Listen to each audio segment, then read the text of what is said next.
it would appear that the summit recently convened by the Office of the First Lady, yes, and UNFPA, yes, had a focus on FGM, and you have hit on it very passionately. And I want to ask, because UNFPA has been on this campaign against FGM since 2008. In fact, for a very long time. I know it has, carried out quite a number of enlightenment and other. Well, what is triggering this renewed focus on FGM? All right. So it was June when Her Excellency was of course, as the First Lady, attended the 11th of June 2024 FGM conference. Okay. And it was out of that Her Excellency's reflection brought up the conversation and a strategic direction that let's look at the advocacy of this.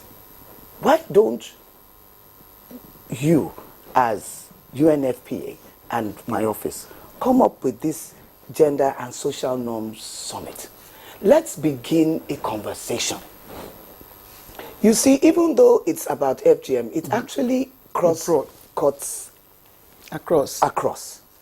It's now producing a multi-sectoral approach, because using her office and platform of the First Lady, she was able to bring in all the wives of executive governors, all principal CEOs in different agencies, women leadership across the country.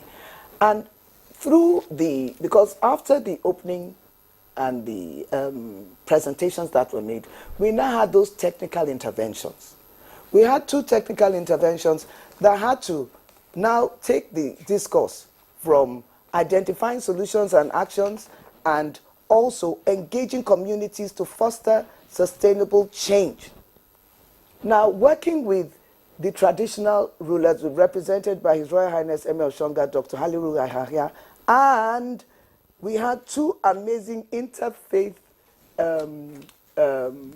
mediators in the persons of Reverend James Movelwuye and Imam Dr. Mohammed Nurain Ashafa. What they were now able to communicate, the narrative, made the impact of this conversation one that helped us to see it's not just about pointing fingers, like you said. You missed out one level of government. I call it self-government. We ourselves are drivers of change. Now we need to be able to take what we've heard. This conversation now was triggered from that FGM, this summit. It now brought all of us together. Right now, the immediate assignment for me as the FCT Mandate Secretary for Women, for Children, is to engage my own 62 ward leaders, from the Hakimis and their wives to the traditional birth attendants, to women leaders in those communities and youth leaders, because the conversation has to be at many levels of